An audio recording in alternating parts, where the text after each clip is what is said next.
बदतमीज़ी का ये आलम हो गया है कि भारत की संसद में संविधान की शपथ लेकर के भारत की पुलिस को ये चेतावनी देते हैं कि अगर योगी और मोदी चला गया तो तुम्हें बचाएगा कौन। ऐसे बहुत सारे पागल कुत्ते इस देश में घूम रहे हैं। पागल कुत्तों के सामने मंत्र पढ़ने से पागलपना नहीं जाता जब तक गोली न मारी जाए।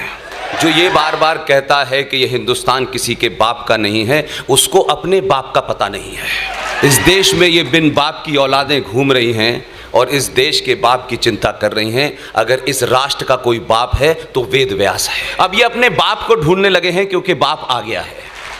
और ये वो लोग हैं जो हमसे हमारे बाप का पता पूछ रहे हैं और अपने बाप के बारे में 250 साल के बाद बता रहे हैं। जैसे कश्मीर में एक फारूक अब्दुल्ला नाम का मक्कार जिहादी, उसको 200 साल बाद पता चला कि 1722 में उसके पूर्वज कौल ब्राह्मण थे।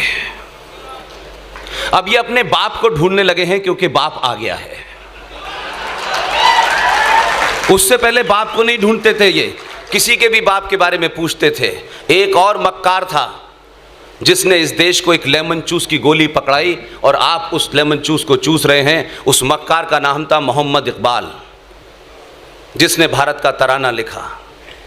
इस देश के मक्कार राजनेताओं ने, लालची राजनेताओं ने, चाटुकारों ने बिना समझे ऐसे सड़क छाप लोगों को महान बना दिया है। उसको भी अपने बाप का पता चल गया था कि उसके माता पिता जो थे सप्रू ब्राह्मण थे।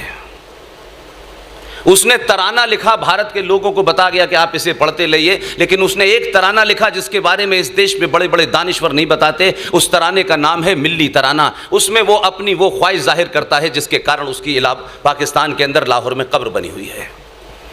हम बिना जाने बिना सोचे किसी सब्जेक्ट के बारे में जानने बगैर हम बहुत सारी चीज़ों के एक्सपर्ट हो जाते हैं। इसलिए मेरा मानना है कि अभी हाल में एक घटना घटी है आपके शहर में। आपके शहर में आने से पहले मैं बहुत गुस्से में था, बहुत ज़्यादा गुस्से में था। और इसलिए था कि मैं पागल कुत्तों से कोई उम्मीद करता नहीं हूँ। पागल कुत्ते वही करते हैं जिस तरीके से एक पागल कुत्ते ने अपनी बहन का सुहाग चौराहे पे उठकर मार दिया, इस समाज ने उसके ऊपर प्रतिक्रिया नहीं दी, किसी ने नहीं दी। और वो जो बता रहे हैं दुनिया में इंसानियत, जमहूरियत, उनसे बड़ा कोई हैवान नहीं है। इसलिए कुछ चीज़ों को सच सच समझिए। आज आपके सामने संकट यह है कि आप अपने शत्रु से अपनी बात का अनुमोदन कराने के चक्कर में झूठ बोलने लगे हैं। सच कहिए, चौराहे पे कहिए, गली में कहिए, दुनिया की कोई ताकत आपका कुछ बिगाड़ नहीं सकती। हमको भी 350 फतवे रोज मिलते हैं, रोज हमको मार देते हैं सुबह 10-5 लोग फोन करके। कई तो प्रेस कॉन्फ्रेंस करके हमारे खिलाफ फतवा जारी करते हैं। जाहिलों को पता नहीं है कि मुसलमानों में फतवा इस्लाम का, इस्लाम के मानने वालों पे होता है, काफिरों पे नहीं होता है।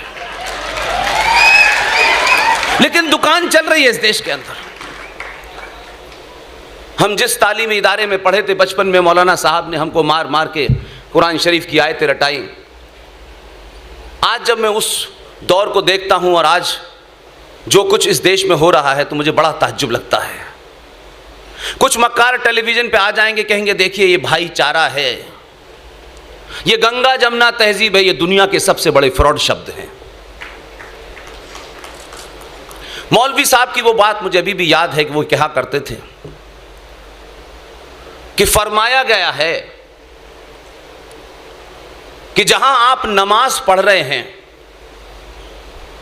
और नमाज पढ़ने की जगह पर या आपके उस जगह नमाज पढ़ने से किसी को कोई एतराज है, उसमें यहां तक कहा कि अगर उसके एहसास में लगता है, उसकी आंखों में लगता है कि उसे कोई एतराज है कि यहां नमाज न पढ़ी जाए, वहां नमाज पढ़ना हराम है।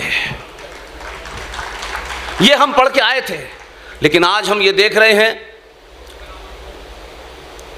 जो अपने बाप को ढूंढ रहे हैं, जिनके बाप यहां आए थे, लुटेरे, चाहे उन्होंने अयोध्या को तोड़ा हो, बाबा विश्वनाथ को तोड़ा हो और इस देश में 40,000 मंदिरों को तोड़ा हो।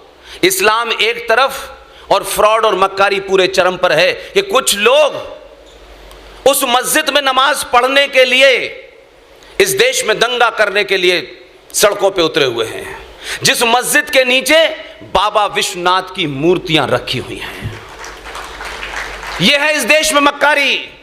ऐसी बातें मत करो, हम तुम्हें मारते रहें और हम तुमसे भाईचारा कहते रहें और हम ये ना बताएं कि इसमें भाई कौन है और चारा कौन है। बड़े समय के बाद 700 साल के बाद पता चला है कि भाई कौन है और चारा कौन है, इसलिए लोग परेशान हैं। इसलिए साफ साफ बात हर चीज पे होनी चाहिए। ये अलग अलग किस्म का इस्लाम जो पूरे देश में चल रहा है, कश्मीर में इस्लाम कुछ और है, केरल में कुछ और है।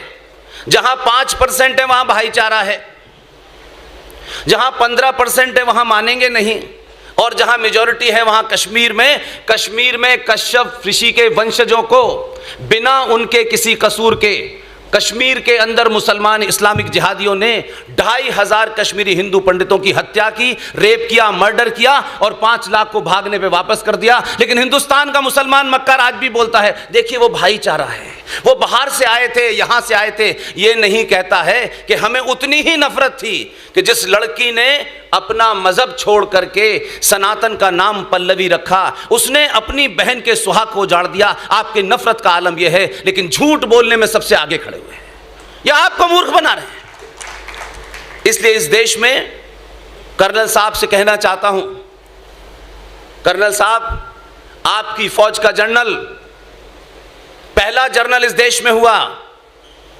जिसने सच बात कही। सच बात करने के बाद इस्लामिक जिहादी इस देश में बहुत परेशान थे, जगह जगह उसका नाम लेकर के गाली गलौज की गई। उनकी जिस तरह से दुर्घटना में मौत हुई, बॉम्बे के एक बाजार में जहां मुसलमानों की गिनती ज़्यादा है, इस देश की फिल्म इंडस्ट्री के एक बहुत बड़े कलाकार थे, उनकी पत्नी ने उनके लिए एक शोक सभा रखी। इस्लामिक जिहादी पहुंच गए, उनका पोस्टर फाड़ दिया और उनको श्रद्धांजलि नहीं देने दी। आखिर विपिन रावत से कुछ इस्लामिक लोगों की प्रॉब्लम क्या थी?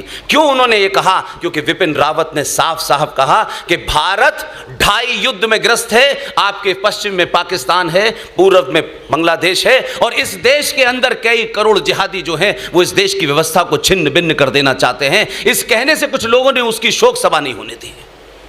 यह है भाईचारा हमारा। इसलिए आज एक जगह नहीं, बहुत सारी चीजें करेक्शन हो रही हैं, और जब चीजें करेक्ट होने लगती हैं तो इस्लामिक जिहादी इस देश में कह रहे हैं इंटॉलरेंस बढ़ गया है। अगर ये इंटॉलरेंस भारत राष्ट्र को बचाने के लिए अच्छा है तो गली गली में ये इंटॉलरेंस बढ़ जाए तो भी अच्छा है। इस देश के हर बच्चे को इंटॉलरेंट हो जाना चाहिए उन जिहादियों के खिलाफ, उस कचरे के खिलाफ जो इस देश में जगह जगह गंदगी फैला रहे हैं, हत्याएं कर रहे हैं। इसलिए आपने गलती कोई आज नहीं की है। ये बात अलग है कि भाग्यनगर में डॉक्टर मोहन गुप्ता ने एक बड़ा काम किया है। हमने फ्रॉडों को, मक्कारों को उनके पोस्टर लगाना बंद कर दिया है। और आज आप जिस मंच पे इतने सारे लोग देख रहे हैं, इनमें जिनके भी पोस्टर लगे हैं, ये वो विजनरी थे जो इन मक्कारों को जानते थे। अगर आप सही मायने में सरदार पटेल को इस भारत का निर्माता मानते हैं तो 3 जनवरी 1948 में कलकत्ता के मैदान में सरदार पटेल ने जो स्पीच दी थी उसे जरा कान खोल के सुनिएगा। आज के ज़माने कोई दे देगा तो कोई कहेगा ये आरएसएस का एजेंट है, ये फलाने का एजेंट है, ये दिमागे का एजेंट है। सरदार पटेल ने साफ साफ उस वक्त के मुसलमानों को 2 टूक बात कही थी। आज कह दे तो लोगों को बड़ा बुरा लग जाएगा। इसलिए ऐसे लोग कुछ लोगों के आइकॉन नहीं हैं इस देश में। सुभाष चंद्र बोस इस देश का आइकॉन नहीं बना, फूल वाले चचा जैसे मक्कार लोग बने हैं।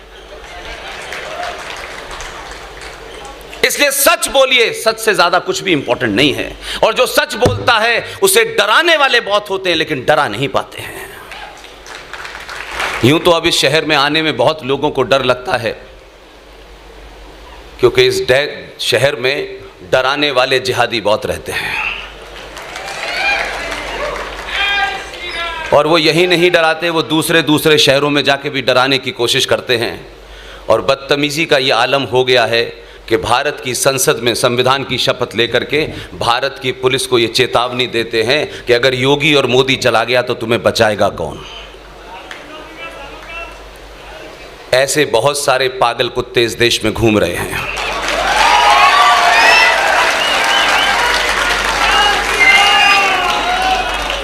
पागल कुत्तों के सामने मंत्र पढ़ने से पागलपना नहीं जाता जब तक गोली न मारी जाए।